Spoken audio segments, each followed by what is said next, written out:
The dust from the stagecoach still hung in the air when Olivia Zimmerman walked through the heavy oak doors of First National Bank of Palisade, her heart hammering against her ribs like a wild Mustang trying to break free. She clutched the worn leather folder containing her father's will, the deed to their ranch, and every scrap of paper that proved she was the rightful owner of 300 acres of prime Colorado grassland, now that pneumonia had taken Samuel Zimmerman to his grave just 6 weeks prior. The year was 1883, and the spring thaw had turned the streets into rivers of mud. But Olivia's resolve was as solid as the Rocky Mountains that loomed over their valley. Inside the bank, the air smelled of tobacco and old leather, and 3 men in dark suits sat behind a long mahogany counter that seemed designed to make visitors feel small. Olivia squared her shoulders and approached the youngest of the 3, a thin man with spectacles who looked up from his ledger with barely concealed impatience. "I need to speak with someone about a loan," Olivia said, her voice steady despite the trembling in her hands. She was 22 years old, and in the 6 weeks since her father's death, she had learned to mend fence posts, treat a horse's split hoof, and shoot a rifle well enough to bring down a coyote threatening their remaining cattle. What she hadn't learned was how to make the bank see her as anything other than a woman who should be married off and forgotten. The clerk glanced at her, then at the papers she laid on the counter. "Miss or Mrs. Miss Zimmerman. My father was Samuel Zimmerman. He owned the Zimmerman Ranch, 300 acres east of town. I need a loan of $800 to purchase breeding stock and seed for spring planting. The ranch is collateral, and it's worth 10 times that amount." The clerk's expression didn't change. He didn't even look at her papers. "I'll need to speak with your husband or father about this matter. My father is dead. I have no husband. I'm the owner of the ranch, and I'm here to conduct business." Olivia's voice had an edge to it now, sharp as a skinning knife. "Miss Zimmerman, bank policy is quite clear. A woman cannot sign for a loan. You'll need a male relative, a husband, or a legal guardian to co-sign any financial documents." The clerk pushed her papers back across the counter as if they were contaminated. Olivia felt heat rising in her cheeks. "I'm 22 years old. I don't have a guardian. My only brother died of scarlet fever when he was 7, and my mother passed when I was born. There's no one else.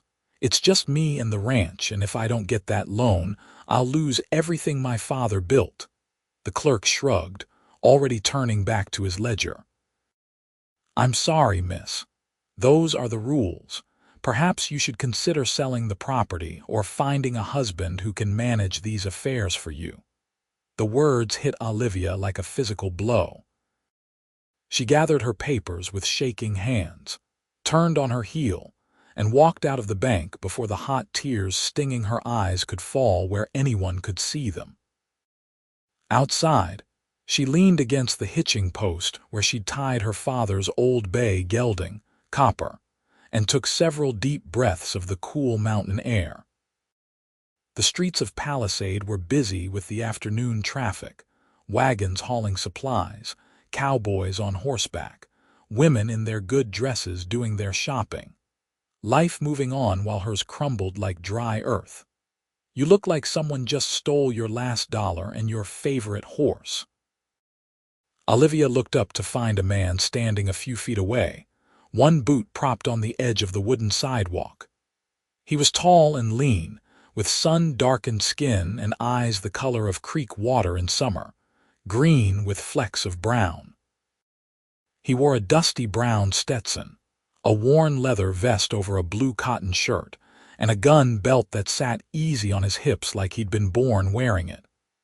His face was young, maybe 25 or 26, but weathered in the way of men who spent their lives under the open sky.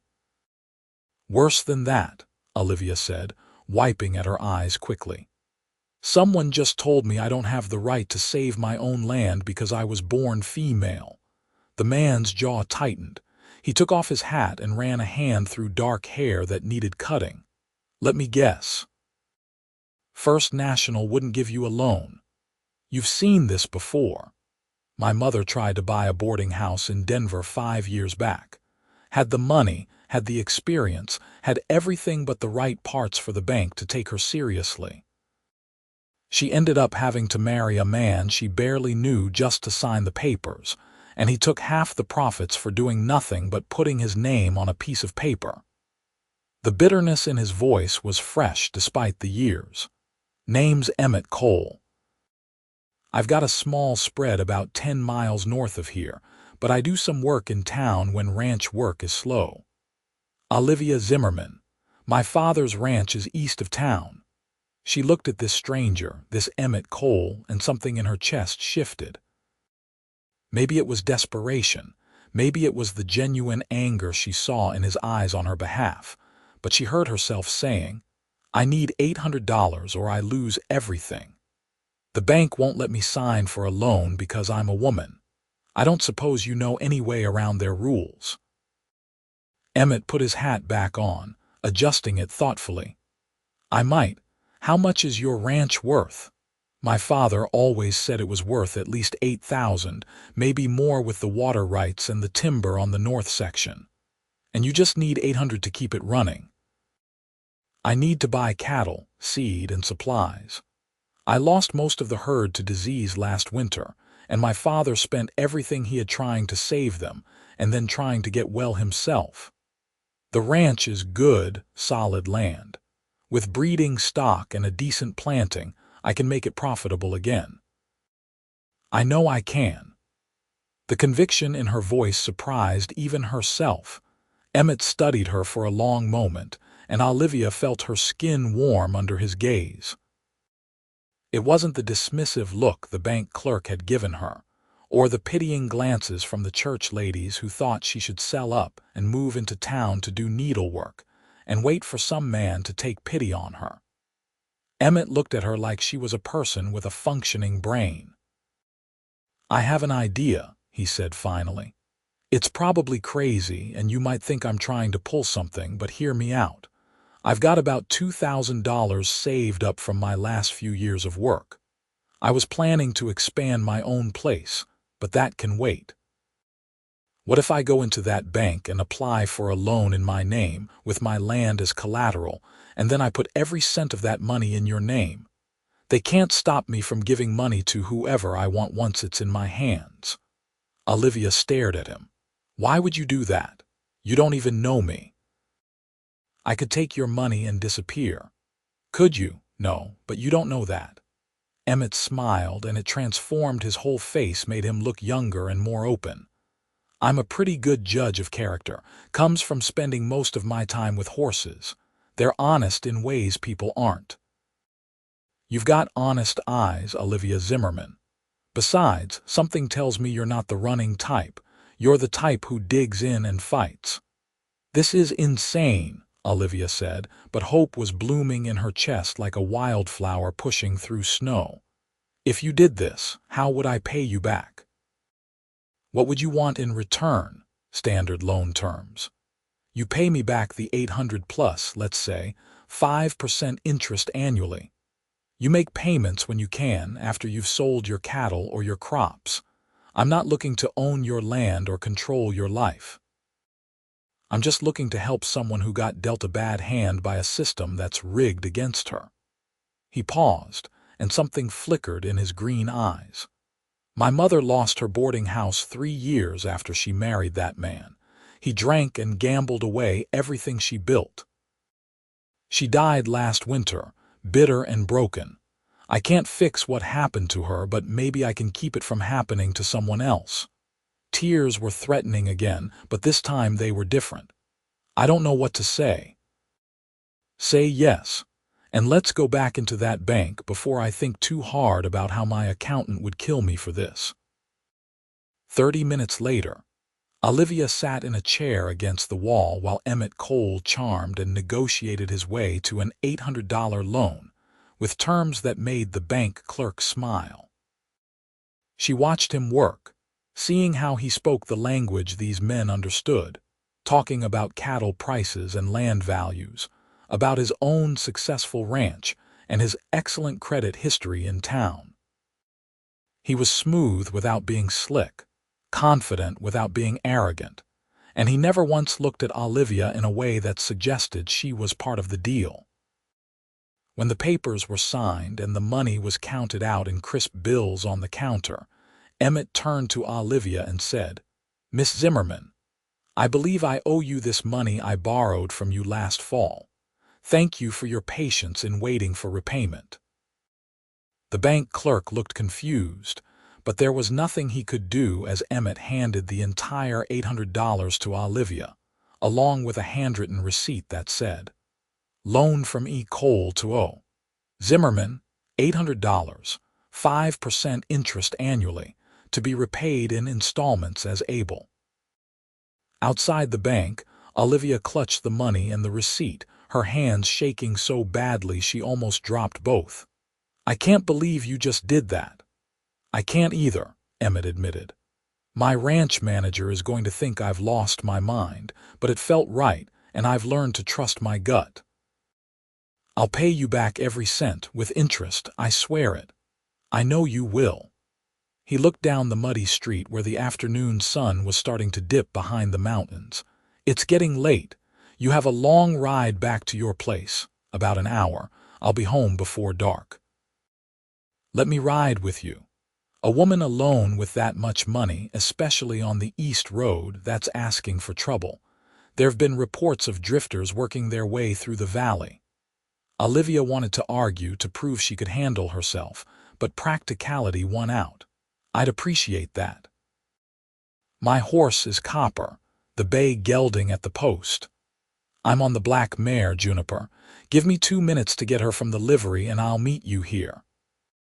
As Emmett walked away, Olivia allowed herself to really look at him, at the easy way he moved, the breadth of his shoulders, the way his gun belt sat on his hips. She thought about what he'd done, the risk he'd taken for a complete stranger, and something warm and terrifying unfurled in her chest.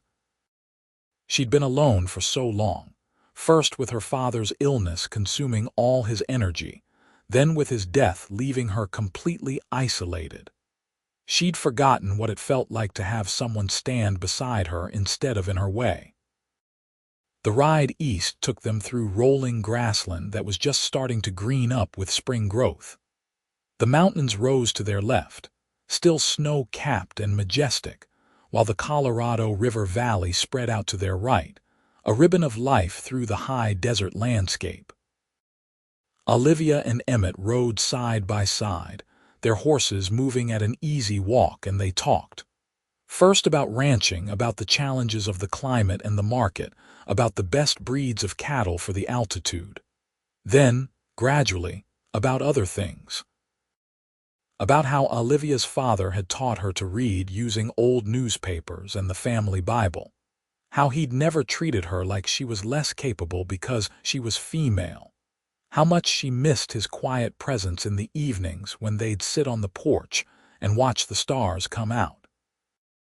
Emmett told her about growing up in Missouri, about coming west with his parents when he was 15, about learning to ranch from a cranky old cowboy named Pete who taught him that good horses and honest work were the only things a man really needed. He talked about losing his father to a riding accident 4 years back, about his mother's desperate attempt to build something of her own, about the guilt he still carried for not being able to protect her from her own bad decision. "You can't protect people from themselves," Olivia said quietly.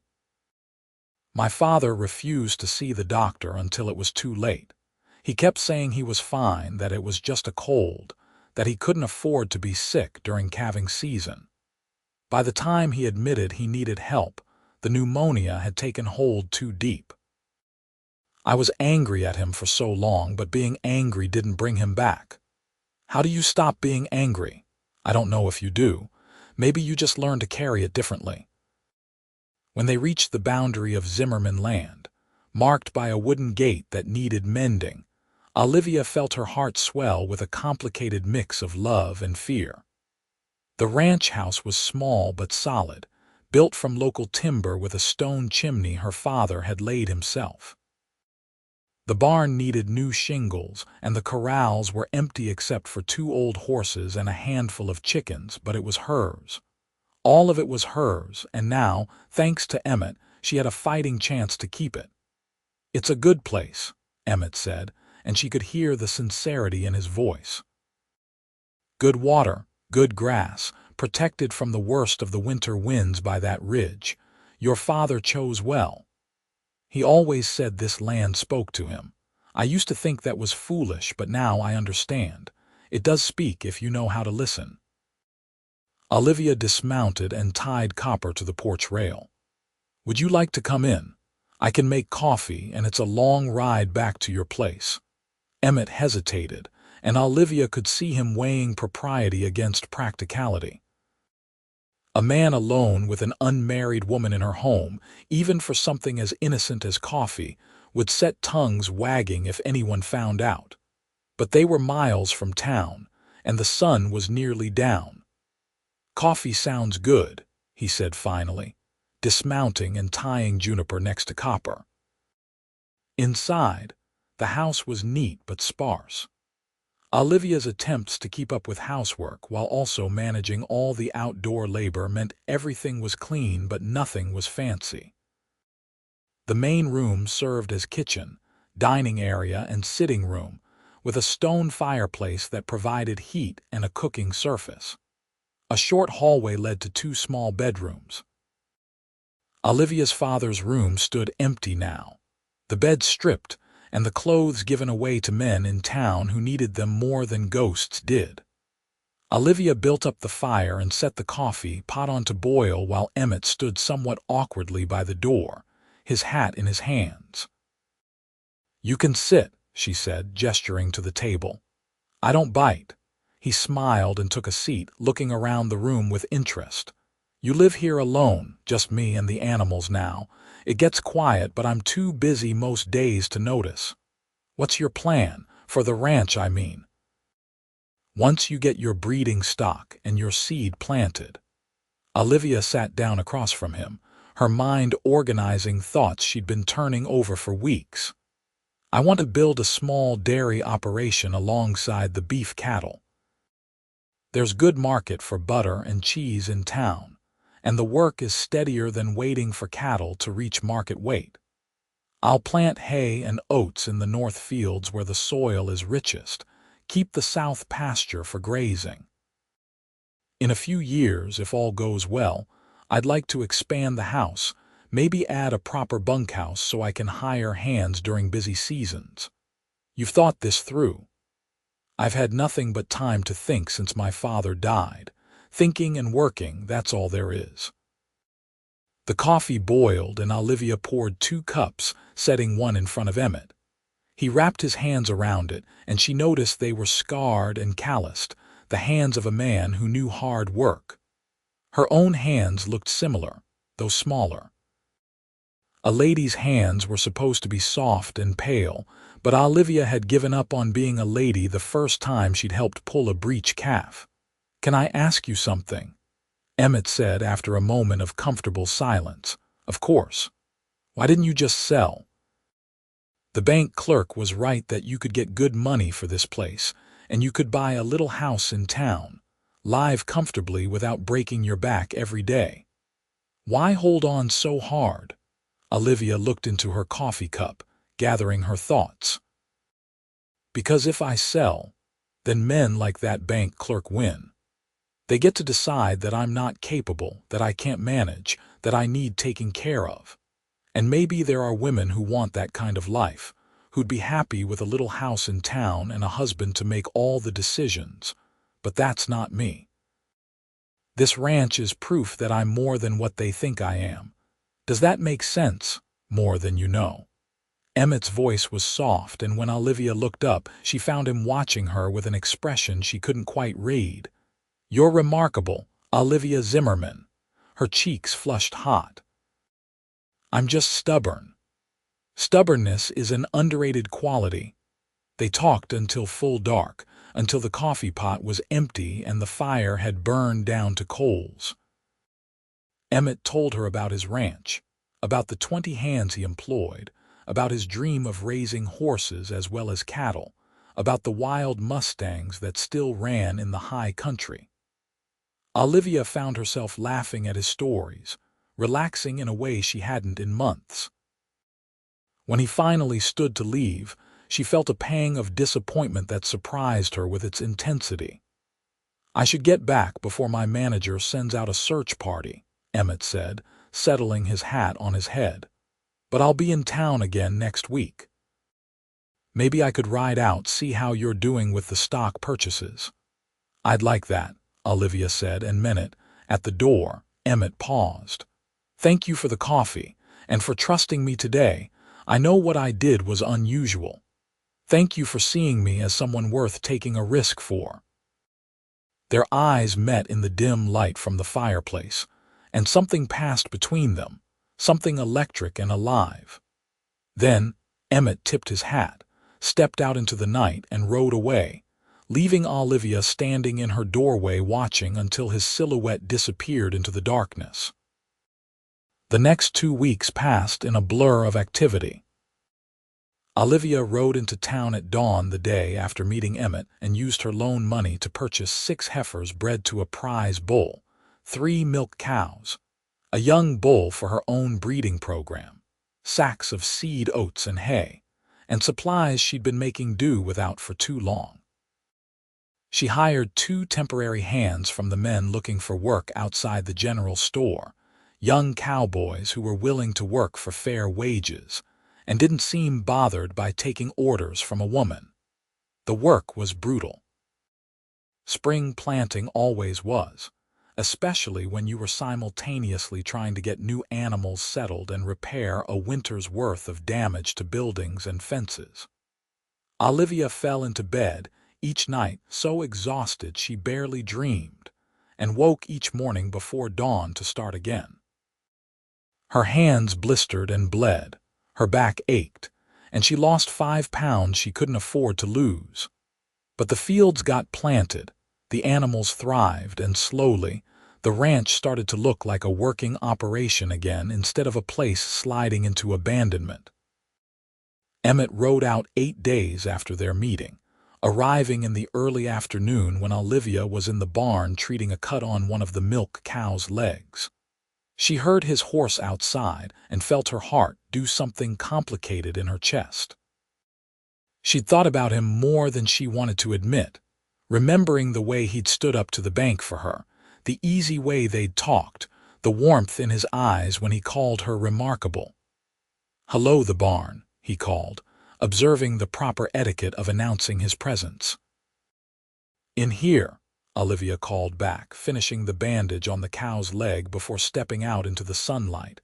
Emmett sat easy on Juniper, looking like he'd been born in the saddle. He grinned when he saw her. "You look like you've been wrestling cattle. Just one and she won." Olivia gestured to the dirt and manure staining her clothes. "I wasn't expecting company. I've seen worse. Mind if I take a look around, see what you've done with my investment?" Olivia rolled her eyes but couldn't suppress her smile. "Come on, then. I'll give you the tour." She showed him everything. The new stock in the pastures, the planted fields already showing tiny green shoots, the repairs to the barn and corrals, the new chicken coop she'd built with her own hands. Emmett asked good questions, offered suggestions without being condescending, and praised her work with obvious sincerity. By the time they finished the circuit and ended up back at the house, Olivia felt proud in a way she hadn't in a long time. "You've accomplished more in 2 weeks than most people do in 2 months, Emmett said as they settled on the porch steps, both of them dusty and warm from walking the property. "I'm impressed, Olivia, truly. I had help. The 2 boys I hired worked hard. But this was your vision, your planning, your leadership. Take the compliment." Olivia bumped her shoulder against his, a gesture that felt natural despite them being relative strangers. "Fine, thank you," I'm pretty proud of myself too, as you should be." Emmett stretched his long legs out in front of him, apparently in no hurry to leave. "Can I ask you something personal?" "You can ask. I might not answer." "Fair enough. Have you ever been married, engaged?" "I'm just curious if there's some man out there who let you slip away, or if they've all just been too stupid to see what's right in front of them." Olivia felt heat creep up her neck. "There was a man a few years back, the son of a rancher south of here. We courted for about 6 months, and I thought maybe he was serious. Then my father got sick, and suddenly he wasn't so interested in a woman who came with responsibilities and a dying parent.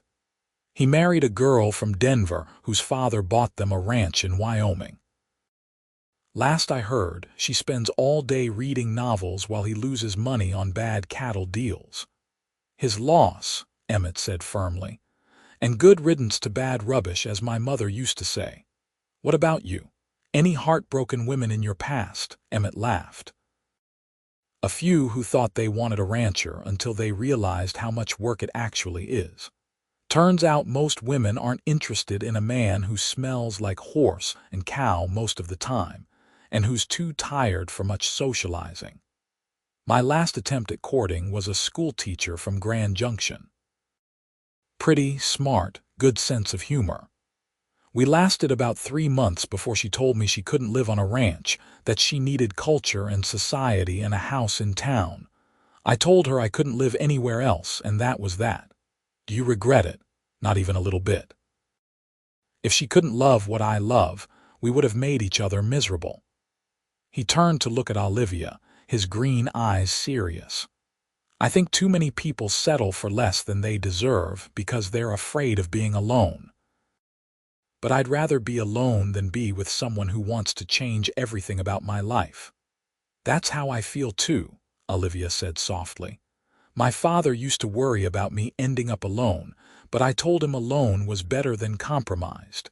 Your father sounds like he was a wise man. He was. I miss him every day." They sat in comfortable silence for a while, watching the shadows lengthen across the valley. Olivia was acutely aware of Emmett beside her, of the warmth radiating from his body, of the subtle scent of leather and sage that clung to him. She wanted to lean against him, to feel the solid presence of another person close to her, but she kept herself still. Whatever was growing between them was too new, too fragile to rush. "I should probably head back," Emmett said eventually, though he didn't move. "But I was thinking maybe I could ride out again next week. Bring some supplies, lend a hand with whatever needs doing." "You don't have to do that. You've already done more than enough." "I know I don't have to, I want to, unless you'd rather I didn't." Olivia met his eyes, saw the hope and uncertainty there, and felt something inside her chest crack open. "I'd like it if you came back, more than I probably should." "Why shouldn't you?" "Because I don't know what this is, and I don't want to make assumptions. You've been kind to me, but kindness isn't the same as interest, and I've been alone long enough that I might be reading things wrong." Emmett turned to face her fully, his expression intent. "You're not reading things wrong. I haven't been able to stop thinking about you since the day we met. You're smart and strong and determined, and you don't apologize for any of it. That's rare, Olivia. That's special. I'm interested if you are. I'm very interested." Olivia's breath caught in her throat. "I'm interested too, terrified but interested." "Why terrified?" "Because the last time I let myself care about someone, they left. And my father didn't leave on purpose, but he still left, and I'm afraid if I let myself feel something for you, I'll just end up hurt again." Emmett reached out slowly, giving her time to pull away, and took her hand in his. His palm was warm and calloused, his grip gentle but firm. "I can't promise I'll never hurt you, because people hurt each other sometimes even when they don't mean to. But I can promise I won't leave just because things get hard, or because you're more than I bargained for. I like that you're more." "I want more." Tears stung Olivia's eyes, but she didn't look away. What do we do now?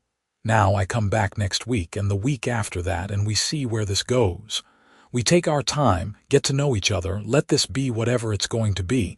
Does that sound good? That sounds really good. Emmett lifted her hand and kissed her knuckles, a gesture so old-fashioned and sweet that Olivia felt her heart turn over. Then he stood, pulling her up with him. I really do have to go now, or I'll end up staying all night and scandalize both our reputations. Can't have that, Olivia said, though part of her wanted exactly that. She walked him to his horse, and when he mounted up, she laid a hand on his knee. Thank you, Emmett, for everything. Thank you for letting me help, for trusting me. He tipped his hat to her, that easy smile lighting up his face. Until next week, Olivia Zimmerman. Until next week, Emmett Cole. She watched him ride away, her hand still tingling from where he'd kissed it, her heart feeling lighter than it had in months. The ranch work waiting for her seemed less daunting now, the future less uncertain. She had a plan, she had help, and she had something that might become love if she was brave enough to let it. The next weeks fell into a pattern that Olivia came to treasure. Emmett rode out every week, sometimes twice if he could spare the time. He brought supplies, news from town, and his own capable hands to help with whatever work needed doing. Together they mended the last of the winter-damaged fences, built a proper dairy shed, and planted a vegetable garden near the house. They worked side by side in companionable silence or with easy conversation, learning each other's rhythms and preferences. In the evenings, they'd sit on the porch and watch the sunset paint the mountains gold and purple, talking about everything and nothing. Emmett told her about his dreams of expanding his ranch, of building something that would last generations. Olivia shared her hope of making the ranch so successful that other women would see it could be done, that female ranchers could exist and thrive. They debated cattle breeds and farming techniques, shared recipes and remedies, and slowly, carefully, let their walls down. The first time Emmett kissed her, it was late June, and they'd spent the day moving the cattle to fresh pasture. The sun was setting, and they'd stopped by the creek to let the horses drink. Olivia was standing at the water's edge, her boots muddy and her hair escaping its braid, when Emmett came up behind her and said her name softly. She turned, and the look on his face took her breath away. He looked at her like she was something precious, something worth treasuring. Without a word, he cupped her face in his hands and lowered his mouth to hers. The kiss was gentle at first, questioning, giving her room to pull away. But Olivia didn't want to pull away. She wrapped her arms around his neck and kissed him back with all the loneliness and longing she'd been carrying for so long. When they finally broke apart, both breathing hard, Emmett rested his forehead against hers. I've wanted to do that for weeks. Why didn't you? I wanted to be sure you wanted it too, that I wasn't just convenient or a means to an end. Olivia pulled back enough to look him in the eye. Emmett Cole, you are many things to me, but convenient has never been one of them. You've ridden 2 hours round trip multiple times a week just to spend time with me. You've worked yourself to exhaustion helping me build something that isn't even yours. If I wanted convenient, I would have married the first man who asked and let him take over everything. I want you because you're you, because you make me laugh and think and feel safe. Because when I'm with you, I'm still completely myself, but somehow better. God, Olivia, Emmett breathed and kissed her again, deeper this time, more certain. His hand slid into her hair and she pressed closer to him, feeling the solid strength of his body against hers. It was perfect and terrifying, and everything she hadn't known she needed. When they returned to the house that evening, everything had shifted. They sat closer on the porch steps, Olivia tucked against Emmett's side with his arm around her shoulders. It felt natural, like they'd been doing it for years instead of for the first time. I suppose we should figure out what we're doing, Olivia said, her head on his shoulder. People in town are already talking, I'm sure.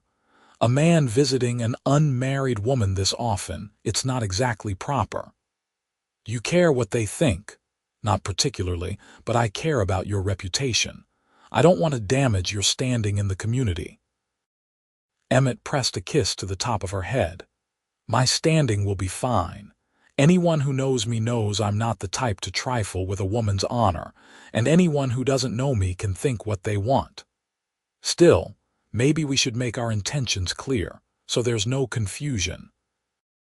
What are our intentions, Olivia? She took a breath, gathering her courage. I think I'm falling in love with you. I think I started falling the day you walked into that bank and refused to let them dismiss me. And I think if you feel the same way, maybe we should start thinking about a future together. Emmett shifted so he could see her face. His expression was serious but warm, and his eyes held no doubt. I'm already in love with you. I've been trying not to rush you, not to push too hard, but yes. I want a future with you. I want to wake up next to you and go to sleep beside you and build something together that's ours. I want to merge our ranches, combine our herds, make one big operation that we run together as partners. Equal partners. You do that, truly. Not have it all in your name, not want control. Olivia, I saw what happened to my mother when she gave up control to a man who didn't deserve it. I will never do that to you. We'd be partners in every way, legal and otherwise. Your name on the deeds alongside mine, equal say in every decision.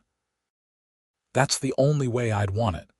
Tears were streaming down Olivia's face now, but they were good tears, happy tears.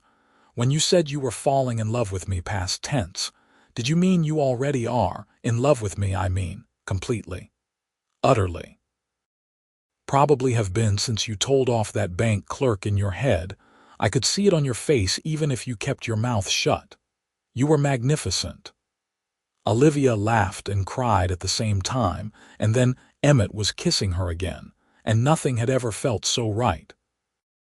They stayed on the porch until the stars came out, making plans and promises, talking about how to handle the logistics of merging their lives. It wouldn't be easy or quick.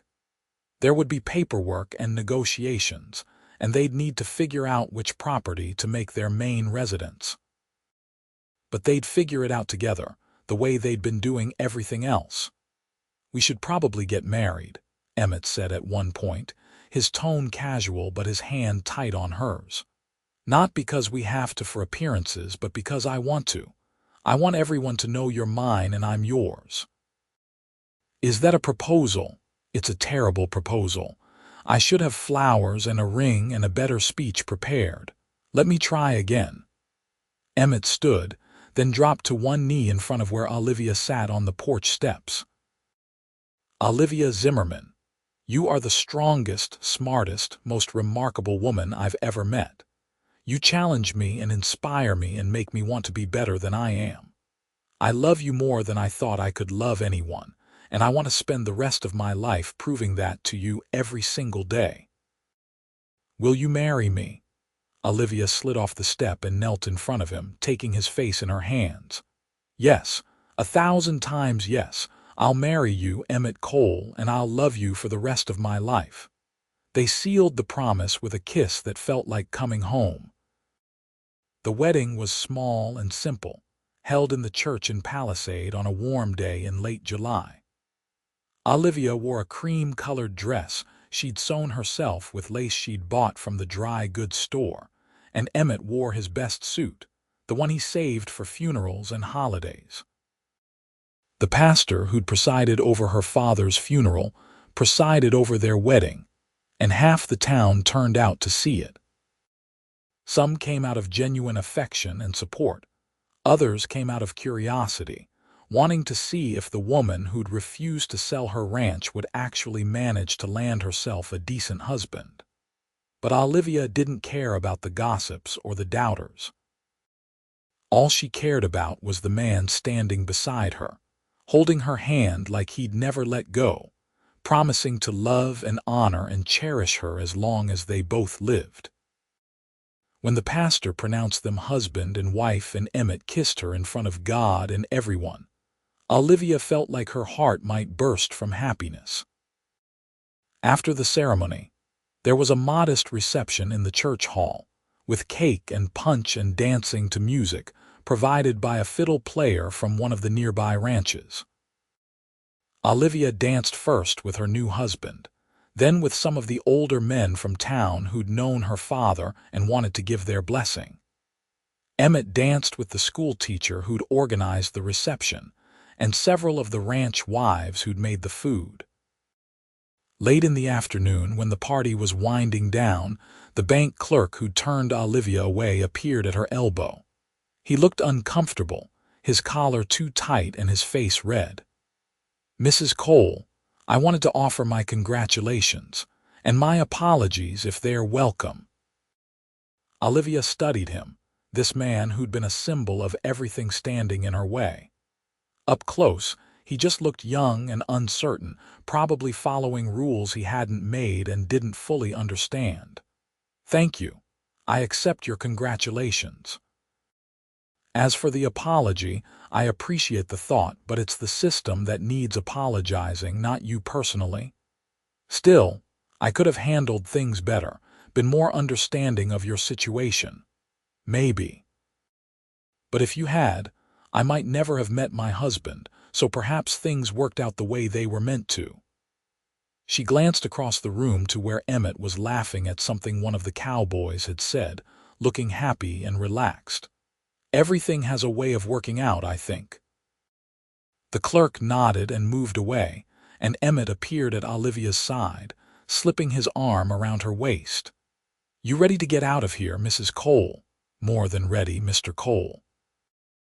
They decided to spend their wedding night at Olivia's ranch, the place that had brought them together, before beginning the work of combining their operations. Emmett had already moved most of his personal belongings to her house, and his ranch manager would continue overseeing his property until they figured out the best arrangement for the future. The ride back to the ranch was peaceful, both of them pleasantly tired from the excitement of the day. When they arrived, Emmett insisted on carrying Olivia over the threshold, a tradition that made her laugh even as her heart swelled with emotion.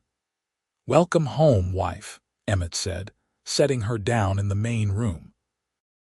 "Welcome home, husband," Olivia replied, and the word felt both strange and perfect on her tongue. That night, in the bedroom that had been only Olivia's but was now theirs, they came together with a tenderness and passion that made Olivia understand for the first time what all the romantic poetry was about.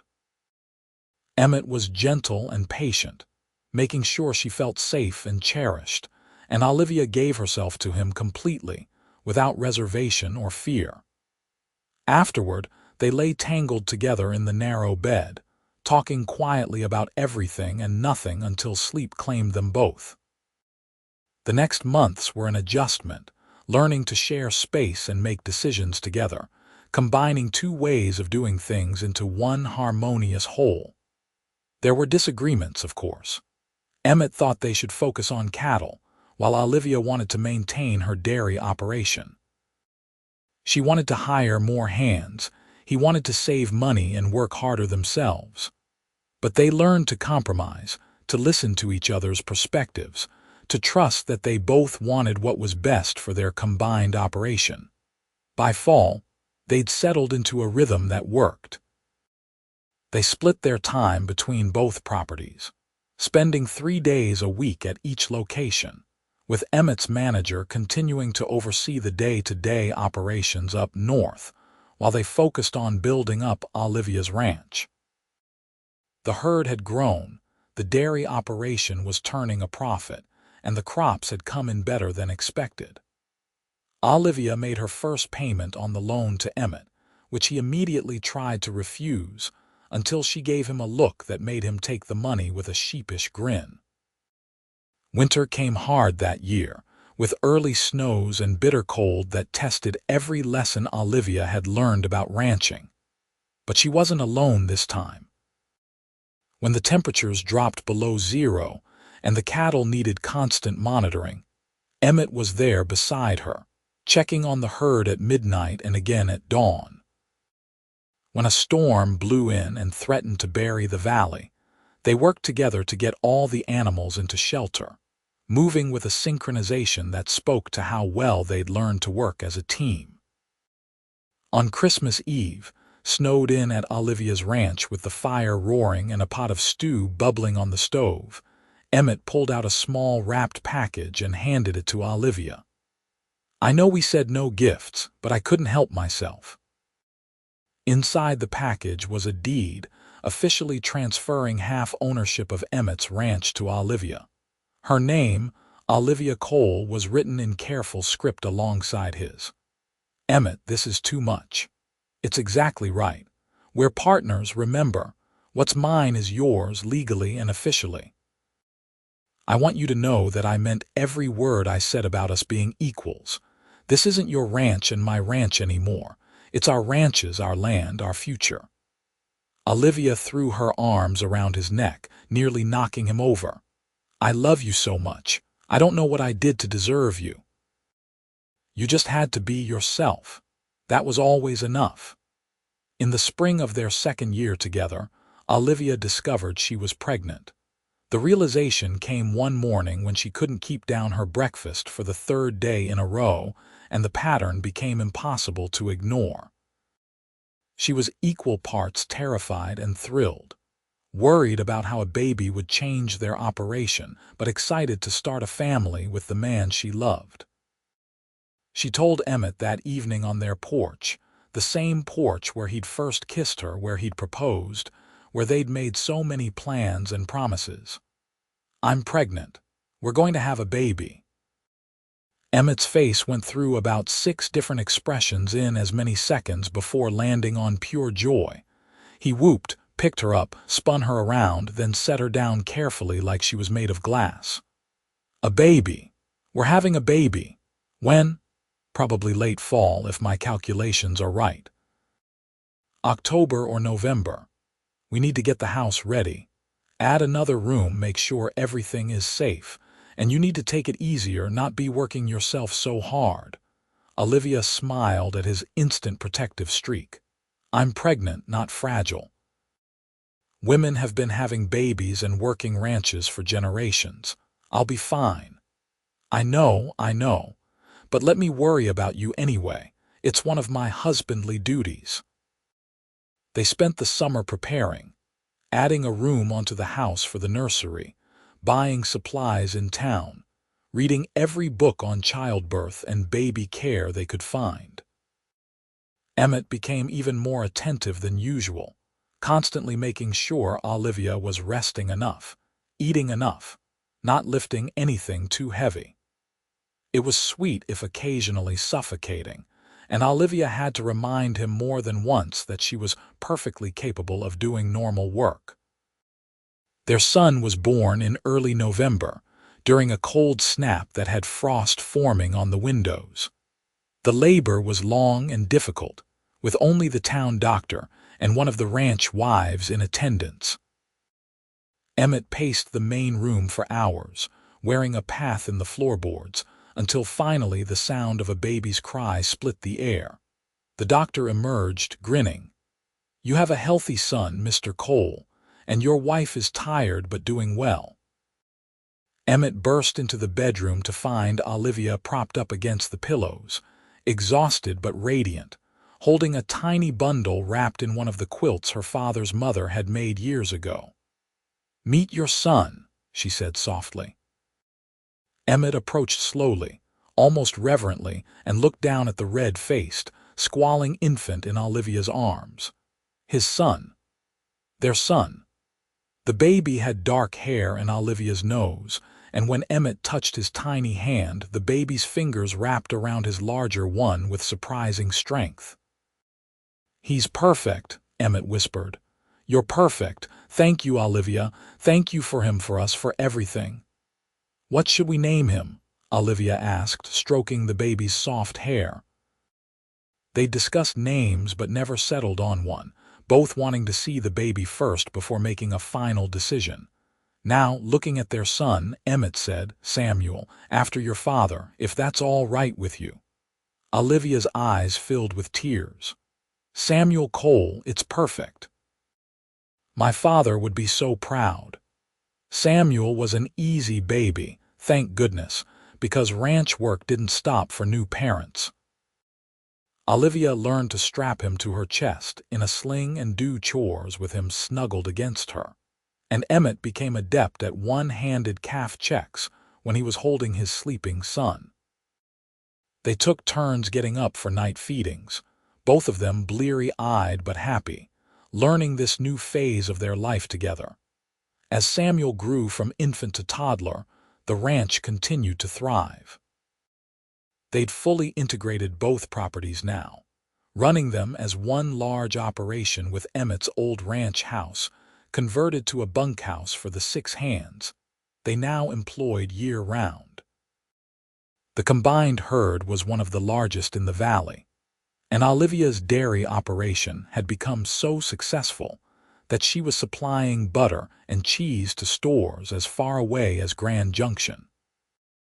More importantly, word had spread about their partnership, about how Emmett and Olivia ran their ranch as true equals, with both their names on every document, both of them making every major decision. Other women started coming to Olivia for advice, wanting to know how she'd managed to keep her independence while also building a successful marriage.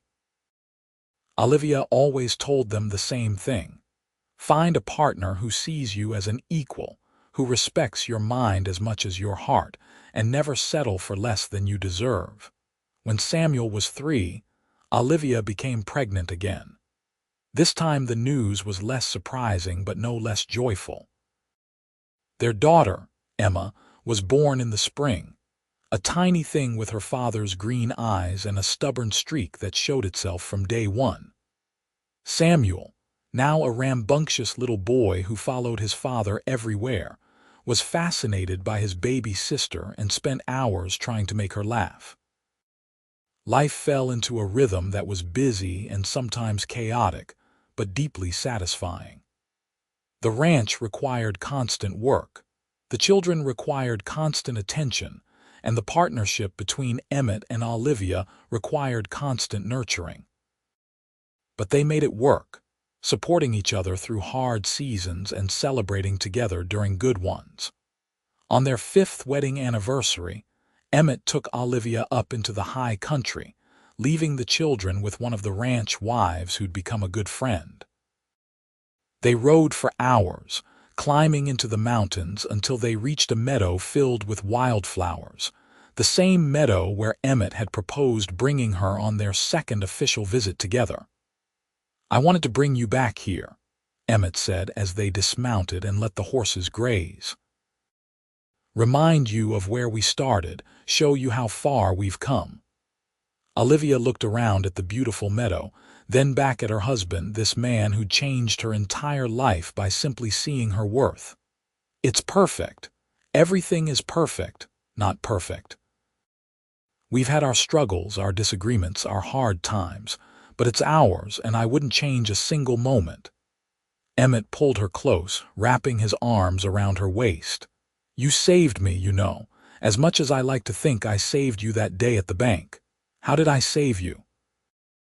I was alone and didn't even realize how lonely I was. I was building something, but I didn't know who I was building it for. You gave me purpose, gave me partnership, gave me a future worth working toward. You made me understand what it means to truly love someone, to build a life together instead of just living side by side." Olivia stood on her toes to kiss him, pouring 5 years of love and gratitude into the gesture. "We saved each other then. We're a team, remember? Equal partners." "Always," Emmett agreed. They stayed in the meadow for hours, lying in the grass and watching clouds drift across the impossibly blue Colorado sky, talking about their dreams for the future. Emmett wanted to start the horse breeding program he'd always envisioned, capturing and training some of the wild Mustangs. Olivia wanted to expand the dairy operation, maybe start teaching other women her techniques.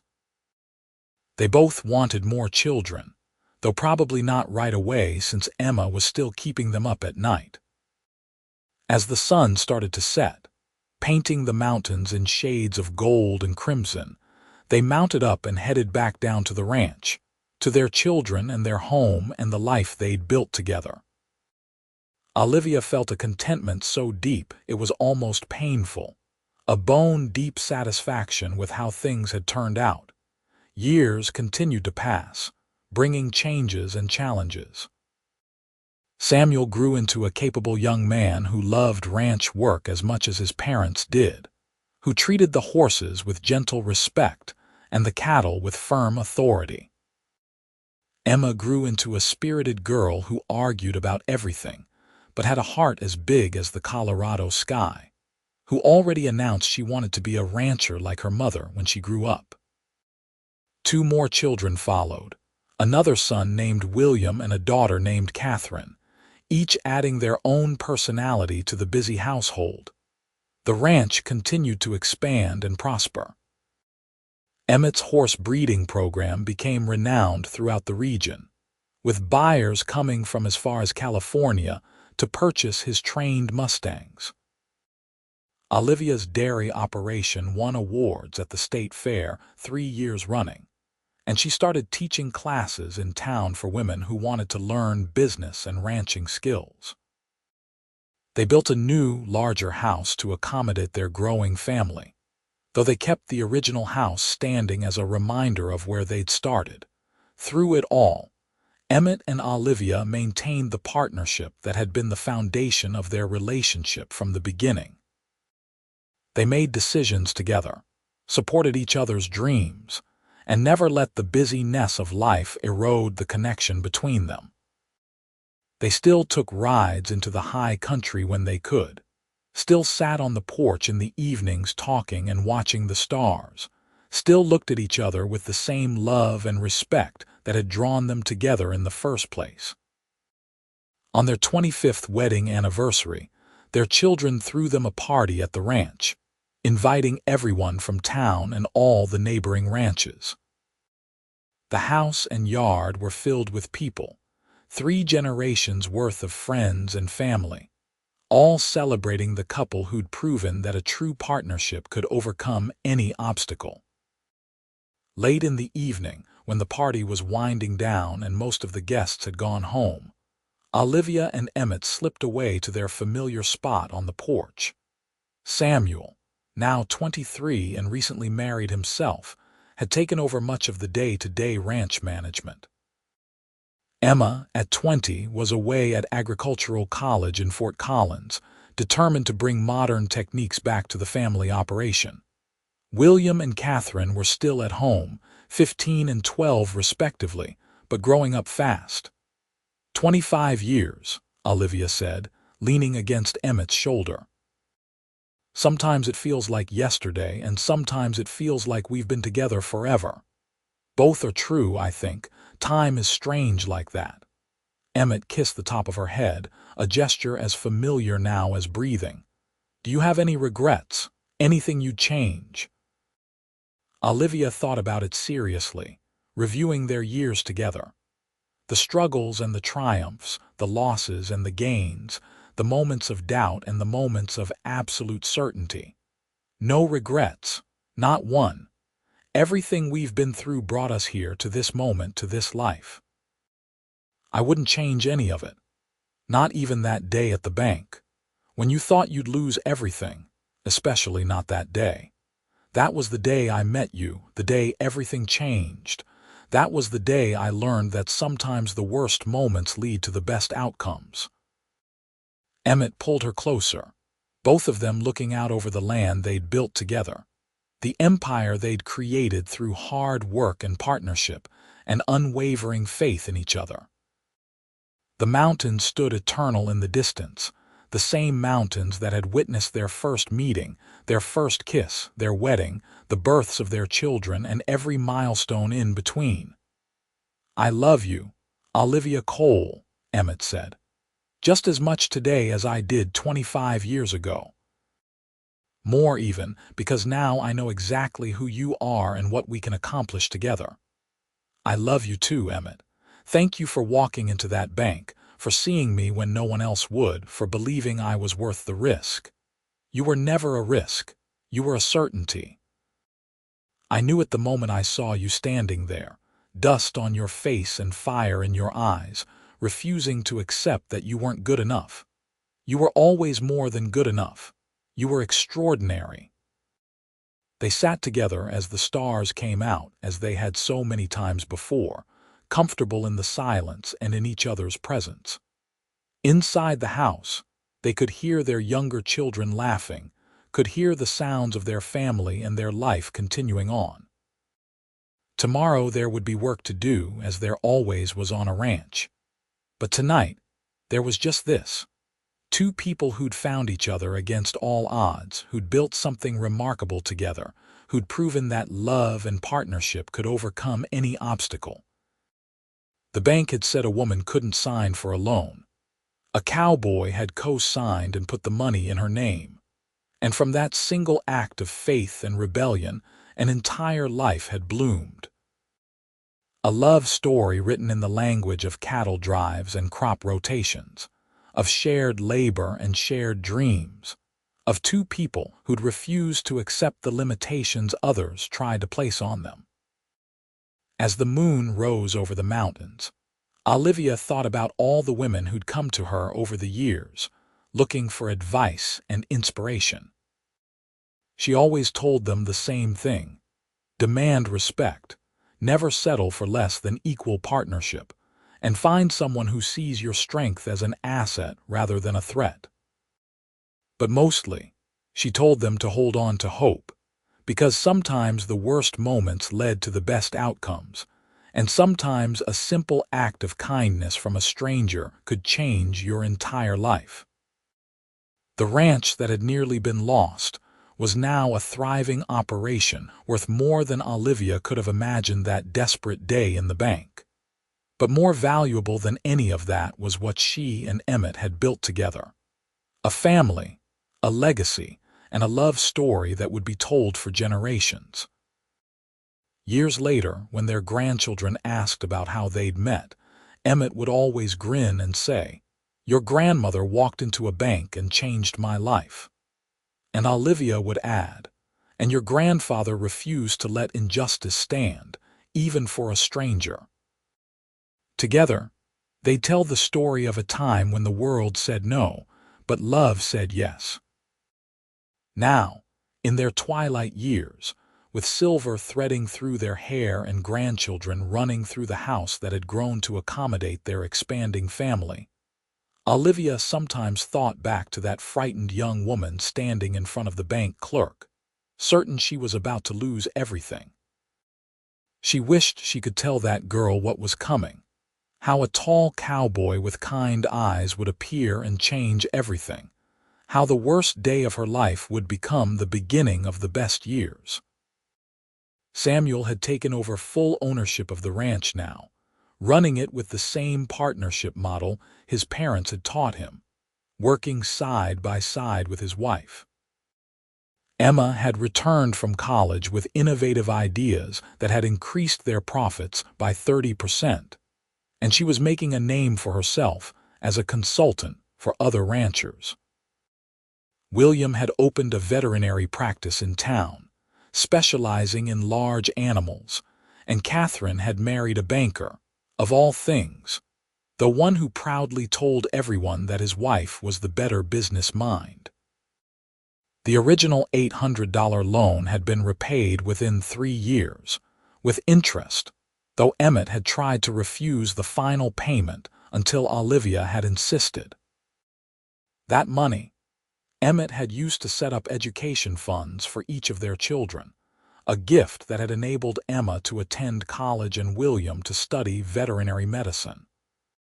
Now, sitting on the porch of the house they'd built together, watching the sun set over land that bore both their names equally, Olivia felt a profound sense of completion. They'd beaten the odds, overcome the obstacles, and built something that would last long after they were gone. "What are you thinking about?" Emmett asked, his hand finding hers automatically after decades of the same gesture. "Everything. Nothing. How lucky we've been." "Luck had nothing to do with it. You fought for this, we fought for it together, maybe. But I was lucky that you walked by that bank when you did, lucky that you had the courage to help a stranger, lucky that you saw something in me worth believing in." Emmett laughed, the sound rich and warm. "Olivia, love, I was the lucky one. You could have turned me away, could have been too proud to accept help. Instead, you took a chance on a stranger with a crazy idea. You trusted me with your dreams, and then you let me be part of making them come true." The sun dipped below the mountains, and the first stars appeared in the darkening sky. Inside the house, they could hear their family gathering for dinner, the voices of children and grandchildren blending in a symphony of belonging. This was what they'd built, what they'd fought for, what they'd created out of faith and hard work and a love that had started with a simple act of kindness. "Ready to go in?" Emmett asked, starting to rise.